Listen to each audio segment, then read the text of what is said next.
ये कहता है कि रोज महिलाओं के शरीर की धज्जियां उड़ाई जाती है, सामूहिक बलात्कार होते हैं, महिलाओं को तेजाब से नहलाया जाता है, महिलाओं की अस्मत को रोना जाता है, महिलाओं को दफ्तरों में और दफ्तरों के बाहर और गांव में सामंत की व्यवस्था के आगे अपने आत्मसम्मान की रक्षा वो नहीं कर पाती। ये भी हमारे सामने है और सरकारें कहती है और व्यवस्था कहती है कि भारत एक ऐसा देश है जहां महिलाओं को पूजा जाता है। मेरे बराबर में मीडिया की बहनें खड़ी है, नीचे महिलाएं जो पुलिस की नौकरी कर रही है वो बहनें भी खड़ी हैं। कभी उनके मन से भी पूछ के देखना कि रात को 10-11 बजे क्या वो उत्तर प्रदेश में, बिहार में या उत्तर प्रदेश में या देश के किसी भी प्रदेश में क्या ईमानदारी से निकल सकती है? सच ये है वो अकेले तो छोड़िए, वो परिवार के साथ भी आज नहीं निकल सकती है। ऐसी ऐसी घटनाएं सामने आती है कि हृदय कांप जाता है और कुर्सी में बैठे नेता और उनके चाटुकार अधिकारी ऐसी ऐसी घटनाओं में आंखें बंद कर लेते हैं। जब मैं बिहार के साथियों से बात करता हूं तो पता लगता है 13 साल की बच्ची का रेप हुआ, 12 साल की बच्ची का रेप हुआ, 15 साल की बच्ची गायब हो गई, 2-2 सगी बहनें गायब हो गई, कहीं मार के 2-2 बहनों को लटका दिया गया। तो ऐसा महसूस होता है कि देश में गरीबों का और गरीबों में भी दलित पिछड़े आदिवासियों का, उनकी बच्चियों की इज्जत का कोई मोल नहीं है। यहाँ देश में कुत्ते, बिल्ली, बकरी, गाय, गधे, घोड़े की इज्जत है, उनका भी सम्मान है, लेकिन इंसानों का सम्मान नहीं है। तो ये महसूस होता है कि ये सरकारें किसका काम कर रही है?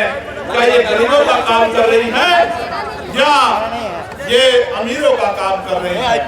यहाँ हमारे सेना में घोर जातिवाद और अपमान का सामना करने वाले हमारे साथी भी यहाँ मौजूद हैं, जो लंबे समय से इस गैर बराबरी और इस अन्याय के खिलाफ लड़ रहे हैं। लेकिन मुझे बड़े कष्ट के साथ कहना पड़ रहा है कि ये सत्ता के पास भी गए और विपक्ष के बड़े बड़े नेताओं के पास भी गए, लेकिन इनकी समस्या का समाधान सरकार नहीं कर पाई है। इसका मतलब सरकार नहीं चाहती कि सेना के साथियों के तिरंगे को उठाने वाले साथियों का सम्मान होना चाहिए। सम्मानित साथियों, मैं किस किस की पीड़ा आपके सामने रखूं? मैं तो ये समझता हूँ आज नहीं तो कल इस देश के नौजवान को अपने गरिमामय जीवन के लिए संघर्ष करने के लिए खड़ा होना पड़ेगा। और जब तक इस देश का नौजवान और इस देश में भी बिहार का नौजवान अपने पैरों पे खड़ा होके इस जुल्म, जाति, गरीबी, बेबसी, लाचारी की पेड़ों को काटने का काम नहीं करेगा, तब तक इन सत्ता में बैठे फर्जी मुखियाओं के जरिए आपकी जिंदगी बदलने वाली नहीं। सम्मानित साथियों, आप ये जानते हैं कि हमारे संतों, गुरुओं, महान पुरुषों ने अपने बच्चों का बलिदान देके इस देश में संविधान के रूप में एक इतनी बड़ी शक्ति हमें दी, एक जीवित ग्रंथ हमें दिया जो संविधान अंतिम व्यक्ति को भी सम्मान का जीवन दिलाने की बात करता है, जो अंतिम व्यक्ति को भी गारंटी देता है रोटी, कपड़ा, मकान की, जो महिलाओं को भी पुरुषों के बराबर मुख्य धारा में खड़े होकर सम्मान का जीवन देने की गारंटी देता है। क्योंकि जब आप अपनी समस्याओं के लिए ईमानदारी से काम करोगे और समस्या का हल ढूंढने का प्रयास करोगे, तो क्योंकि भारत में लोकतांत्रिक व्यवस्था है और बिहार को लोकतंत्र के जननायकों में से बड़े बड़े नेता जिन्होंने बिहार में जन्म लिया, ये क्रांतिकारी धरती है। यहाँ की समस्याओं का हल तो बहुत जल्द सुनिश्चित हो जाएगा। आज आपका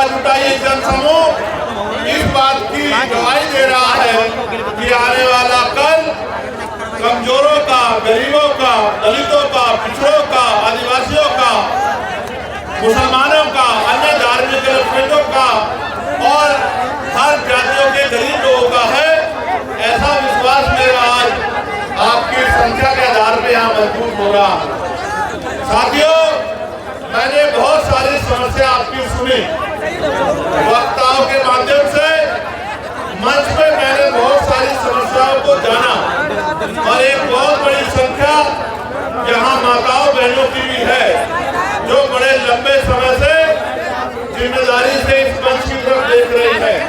बहुत बड़ी संख्या में नौजवान और जिम्मेदार लोग भी पहुंचे हैं। हालांकि आप भी जानते हैं कि पहले ये रैली 1 तारीख को होनी थी, लेकिन प्रशासन और सरकार द्वारा परमिशन नहीं दी गई और 1 तारीख के कार्यक्रम को आगे बढ़ा के 8 तारीख को करना पड़ा। शायद सरकार की ये मंशा रही होगी कि जब 1 तारीख को कार्यक्रम नहीं होगा तो 8 तारीख का कार्यक्रम फेल हो जाएगा। लेकिन मैं समझता हूँ कि वो आपकी शक्ति से अनभिज्ञ है, उनको आपके संघर्ष की जानकारी नहीं है, इसलिए उनको ऐसा लगा कि अगर एक की जगह कार्यक्रम किसी अन्य तिथि में होगा तो कार्यक्रम सफल नहीं होगा। मैं मुख्यमंत्री जी को ये कहना चाहता हूँ कि ये तो मात्र ट्रेलर है, पिक्चर तो हमारे साथियों ये दिन 15 अगस्त 1947 को आजाद हुआ है। 14 अगस्त 1947 को हम लोग इस देश में ब्रिटिश हुकूमत के अधीन थे। ब्रिटिश हुकूमत के अधीन होने के कारण इस देश में बहुत सारे हक अधिकार हक वंचित समाज के लोगों को नहीं, यहाँ तक कि देश में सदियों से चली आ रही कुप्रथाएं भी थी, जिनमें विधवा विवाह न होना, बाल विवाह होना, महिलाओं को सती प्रथा जैसी कुरीतियों का सामना करना और भी ऐसी बहुत सारी कुरीतियां और प्रतिबंध लगा के हक वंचित समाज के लोगों को गरीबी, बेबसी, लाचारी और जुल्म जाति का जीवन जीने के लिए मजबूर किया गया था। ये बात मैंने आपको इसलिए बताई कि आज भी आपकी समस्याओं में ये समस्याएं प्रमुख हैं कि रोटी, कपड़ा, मकान जो बुनियादी जरूरत है, खाने के लिए रोटी, पहनने के लिए कपड़ा, सर ढकने के लिए छत, पीने के लिए साफ पानी और आत्म सम्मान का जीवन, ये बुनियादी जरूरतें हैं। 75 साल की आजादी के बाद भी आज तक सरकारें अंतिम व्यक्ति को रोटी, कपड़ा, मकान, अच्छे कपड़े और पीने के लिए पानी की व्यवस्था कराने में कामयाब नहीं हो पाई। ये लोकतंत्र का सबसे बड़ा फेलियर है। जो काम आजादी के 10 सालों के अंदर हो जाना चाहिए था, वो काम आजादी के 75 सालों के बाद भी नहीं हुआ है। इसका उदाहरण ये है कि देश के प्रधानमंत्री कहते हैं कि हम 80 करोड़ लोगों को मुफ्त में राशन देते हैं। अगर इस देश में लोगों की जेब में पैसा होता, वो गरीबी के जीवन से निकल पाते, तो 80 करोड़ लोगों को मुफ्त में राशन नहीं देना पड़ता। क्योंकि भारत का खून स्वाभिमानी खून है। ये हाथ फैलाने में नहीं, मजबूती से संघर्ष करने में भरोसा रखता है, लेकिन इनको मजबूर किया गया है हाथ फैलाने के लिए, सिस्टम बना के किया गया है। मैं इसलिए आपसे कह रहा हूँ और मैं तर्क के साथ आपको कहना चाहता हूँ, मीडिया भी इस बात को दिखाएगा कि भारत के साथ साथ कई ऐसे अन्य कंट्रियां भी हैं, कई ऐसे देश भी हैं जो भारत के समकालीन या भारत के बाद आजाद हुए, और आज उन देशों में जाके देखोगे तो आपको एहसास होगा कि वो भारत से लगभग 50 साल आगे चल रहे हैं। जब एक समय में आजाद हुए देश अगर बहुत दूर न जाके यहीं चाइना को देखा जाए, भारत की इकोनॉमी, यहाँ के नेतागण 5 ट्रिलियन बनाने की बात करते हैं, अगर हम चाइना की इकोनॉमी से उसकी तुलना करें तो हम 1/4 पर भी नहीं पहुंच पाए हैं। एक समय में आजाद हुए देशों में इतना अलग अलग तरह का आर्थिक गैर बराबरी का जो उदाहरण मिलता है, ये इस बात का उदाहरण है कि आज भी इस देश का अंतिम व्यक्ति बुनियादी सुविधाओं से वंचित है। और मुझे कहने में कोई परहेज नहीं है कि इनमें भी दलित, आदिवासी और पिछड़े वर्ग के लोगों के हाल बहुत बुरे हैं।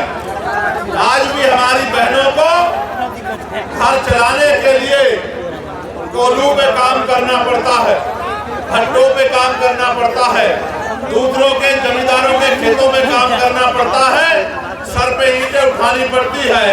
मुझे सबसे बड़ी पीड़ा तब हुई थी जब कोरोना काल में मजदूर शहरों से पलायन करके घर की तरफ चला था और इन सरकारों के पास उन मजदूरों को देने के लिए, घर पहुंचाने के लिए ट्रेन की व्यवस्था भी नहीं थी। इस मेरे परिवार ने जो दूसरों के महल बनाता है, घर बनाता है, बिल्डिंग बनाता है, कंपनी बनाता है, इन अमीरों के पास कोरोना काल में इन गरीबों को का पेट भरने के लिए रोटी की व्यवस्था भी नहीं थी। मैंने देखा किस तरह मजदूर पलायन करके आया, कहीं ट्रेन के नीचे जाके मरा, कहीं भूखे पेट मरा, कहीं पानी की कमी के कारण मरा, और माए अपने बच्चों को बैग की चैन के ऊपर अपने बच्चों को लिटा लिटा के सफर कर रही थी। पैर में छाले पड़ गए, हाथों में छाले पड़ गए, गले सूख गए, हृदय गति रुक गई, हजारों लोगों की जान गई। लेकिन यहाँ की और केंद्र की निकम्मी सरकार बैठ के गरीबों की मौत का तमाशा देखती रही। ये हमने अपनी आंखों से देखा।